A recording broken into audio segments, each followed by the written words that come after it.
computer so that I can post this later if anybody wants this later. Okay, so the point is, ITS1 and ITS2, these are introns of the ribosome. So this is just for your own information. This is not going to be on the test. This is just to kind of give you guys a little bit of grounding for how these concepts are used in real life. Okay, so we have this part of the ribosomal DNA up here. If we zoom in on this section, we have this thing that's called the 18S that just tells us the size by how it spins out in a centrifuge. Don't worry about it, doesn't matter. We have this intron that's about 269 base pairs long. There's this other little region that's an exon that's translated. We have this ITS2 region that's an intron transcribed, not translated. Okay, we can use these conserved regions to design primers that will attach to that part of the DNA, and then we'll continue to copy into this variable region, right? If mutations happen here, that's bad news, right? Then your ribosomes are going to be effed up and you can't make proteins, and so you're dead. Strong evolutionary pressure to not have mutations in these conserved regions. If mutations happen here, where it's transcribed but not translated, we don't care, right? It's fine. Doesn't matter. It's not making a protein, so go ahead, mutate all you want. So we can actually use this mutation to identify different species based only on their DNA sequences.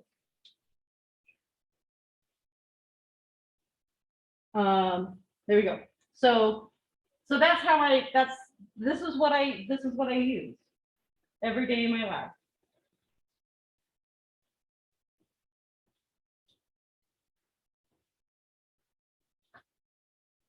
Okay. So some other things that we can do. So I can take plant material, grind it up, extract DNA, use primers that are specific for fungi, and find little cells of fungi that are living inside that healthy plant tissue. I can't grow it on a Petri plate. I can't see it, because it's like just like a couple of cells big, but I can find its DNA, and I can use that method to identify that species. Here's some researchers that I met at the Grand Canyon when I was working for USGS, and they're looking for, they're trying to find out what invertebrate animals like are living in the Colorado River. And so what they do is that they just go collect some water, filter it out, and then they can take that filter that has a bunch of crud on it, including DNA from these organisms that they poop out, or they, whatever. They can use that method to identify what organisms are living in the Colorado River based only on the DNA that they find. And then, of course, in the soil, same concept. So we can use that for bacteria, for fungi, for animals, for plants, all sorts of organisms, because that ribosomal DNA is same across all the different kind of critters. So that's pretty cool. Moving on. All right, here's a practice question. So here, this is supposed to represent an immature pre-mRNA. Right, here's a little bit of RNA. It was transcribed. It needs to be modified so it can go out into the cell juice. So these red portions are our exons. The gray portions are introns. So without including the 5' cap and the poly A tail, how many base pairs would this mRNA sequence be? Take a couple of 3 minutes and work with a person sitting near you and figure that out. Yep, pull out your math machines. That's what I'm going to do.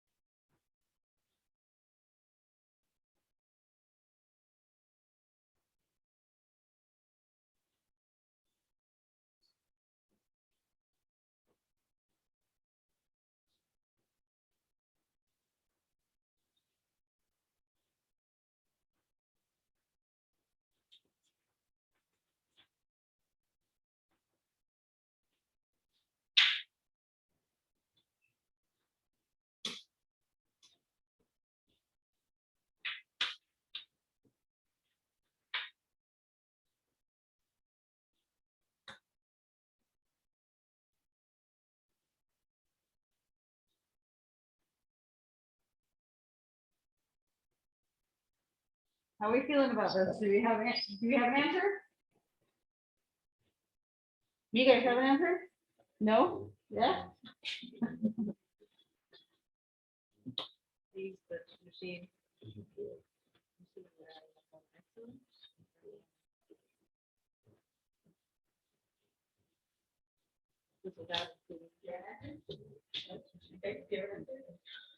Okay, well, what's going on? Okay, all right. How many of you are thoroughly confused and are like, what's the actual fill in the blank, Julia? All right, so all we're gonna do is get rid of these introns. We don't care about those guys. So we're going to we're gonna get rid of this. We don't care about that. We don't care about that. So if I gave you a question like this on the exam, you could actually literally cross this crap out. And then what would you have left? So somebody pull out their math machine. 235. Don't care about that. Plus 385. Don't care about that. Plus 188. Don't care. Plus 206. 1014. How many people got 1014? Woohoo! You guys are the winners. Okay.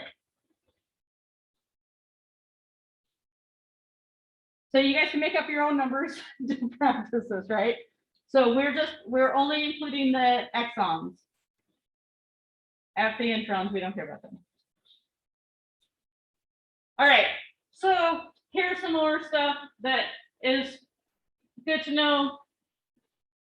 We've got our tRNAs and our rRNAs are transcribed but not translated, right? These are the gene products that are not proteins. They are produced in these big long chains and then broken up into individual parts. I have this picture of all these stupid birds that I've been cutting out, laminating. So I print out these stupid birds, I cut them out, I laminate them, I cut them out again. That I'm doing for my job at NAU. And so this is just to kind of give you an idea of like they're manufactured in these big long chains like that, and then they're cut apart into these little stupid square birds that I was flipping. I spent so many hours with stupid birds. All right.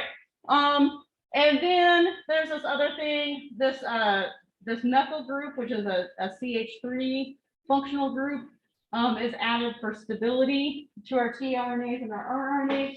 Right, we don't want those things breaking down, so we gotta like make them more stable, and we just add this extra carbon and some hydrogens on it. And so here we can see that's where this extra methyl group comes in on. Okay. Again, just no more processing happens for these guys.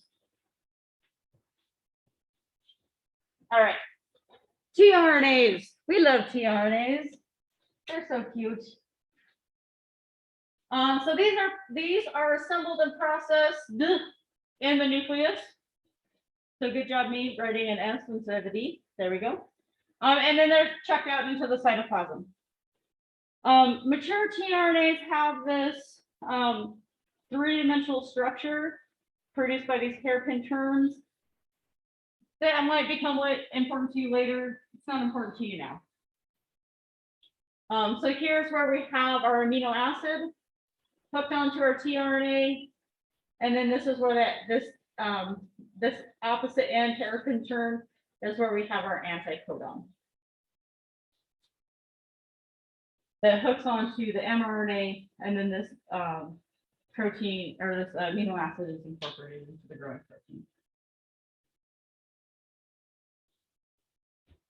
Our RNAs, their jam is ribosomes are pretty much, you know, it's half these proteins, half these are RNA, half these proteins, half these are RNA.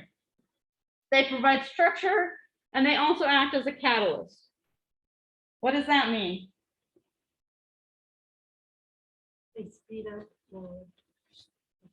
They speed up the chemical reaction of creating those peptide bonds. Exactly, right? By lowering the activation energy. You don't need to pump so much energy in order for that peptide bond to be formed. And then there's the carbosh guy that says, okay, mRNA, hands off the wheel, put off the brake, put it in neutral. All right, we're almost done. Okay. So except for water, proteins are like what makes up most of your body. And that's what we spend most of our energy producing, our proteins. So it's the most expensive part of being alive. E. coli, these little bacteria, very simple. They have like, 10,000 to 70,000 ribosomes. At any given time, you probably have more, right? So these are important. So we got 2 amino acids that are coming together to form this peptide bond. Remember, this is some terminology that we talked about a long time ago. Hopefully these are ringing bells to you. What type of reaction is happening here? To hook this amino acid and this amino acid together, we have to do some kind of reaction. Anybody remember what it is? It's a dehydration. So look at this little water molecule right here. Boop, we're going to get rid of it to form the peptide bond.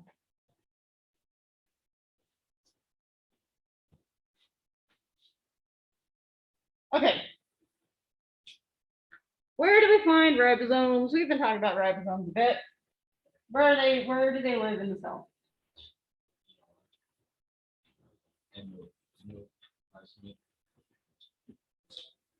So they hang out on their endoplasmic reticulum, right? So we can find some, and therefore we call it the rough ER because it's bumpy because it's got all these ribosomes on it. Where else do we find ribosomes? In the cytoplasm. They're just kind of floating around, hanging out, doing their thing. How many membranes do ribosomes have?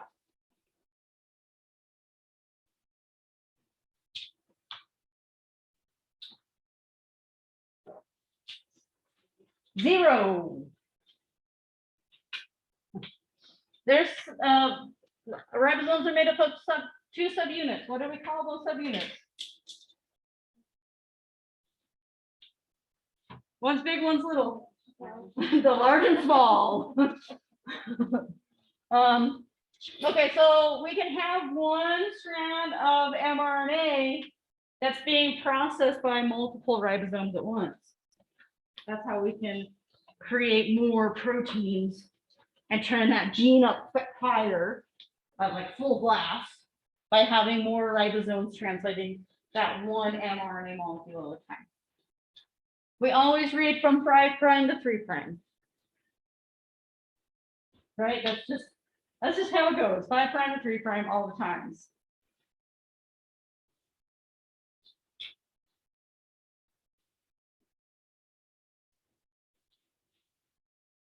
Okay, feeling okay about that so far? All right, here we go. Here is our cute little ribosome. Here's our large subunit. Here's our small subunit. In the large subunit, we have 3 sites. One is called the A site. One is called the P site. One is called the E site. The A site is where we have, so let's pretend. How do I lose them? As soon as I touch it, it just like gets lost. Okay, we got, here comes our mRNA molecule. All right, so then we have a tRNA molecule that comes flying in here, brings an amino acid. This one keeps chugging along. This P site is where the peptide bond, so you can remember, so I don't know what that word is, amino acid pill, it doesn't matter. I'm going to call it the active site, because that helps me remember A. Here's our P site. This is where the peptide bond is formed. And then here's our exit site where that tRNA molecule goes flying off after it's done. And this keeps chugging along, chug, chug, chug, chug, chug, chug, chug. And tRNAs are flying in, they're making peptide bonds, they're leaving, chug, chug, chug. Here comes another tRNA, makes a peptide bond, then it leaves, check, check, check, check, check, okay? This is constantly going in, and just the whole time this mRNA molecule is just chugging along between those large and small subunits. Okay, this is what it looks like. More complicated, like that's why I showed you the first one first. Okay, here is our mRNA molecule going from 5' to 3', chugging along, chug, chug, chug, chug, chug. Okay, we've got our tRNA molecules that have our amino acids coming in. They hook on. Here's the anticodon, hooks onto the codon. And then it chugs a little bit more. And then we have the amino acid incorporated into the protein chain. This keeps chugging along. Now the tRNA molecule doesn't have an amino acid anymore, so it gets kicked out. And it goes back into the cytoplasm to grab some more amino acids.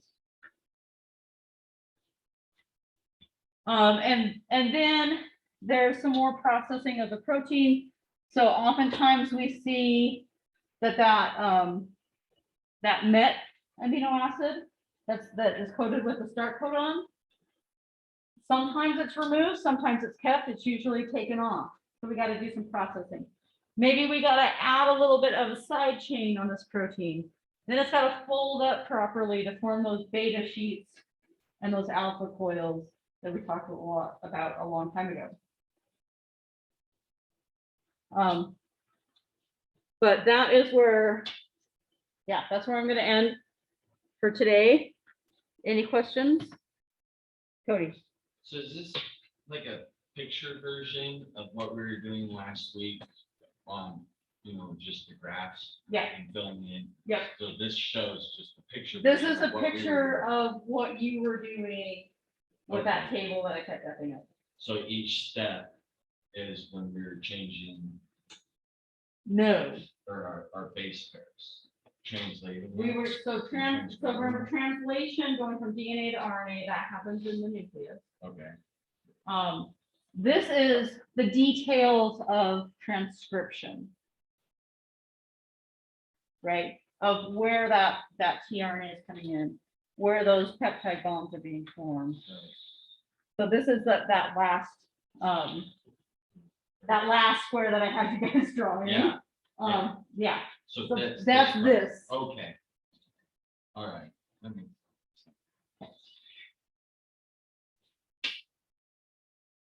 Okay. All right, let's stretch our legs, take 10 minutes. We'll come back at 10 to 10. And then you guys can ask me questions. We can I'll pull out some of the cell models.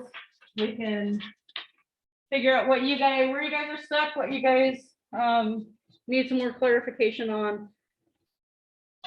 And yeah, so go ahead and take 10 minutes and I'll see you guys back here in a bit.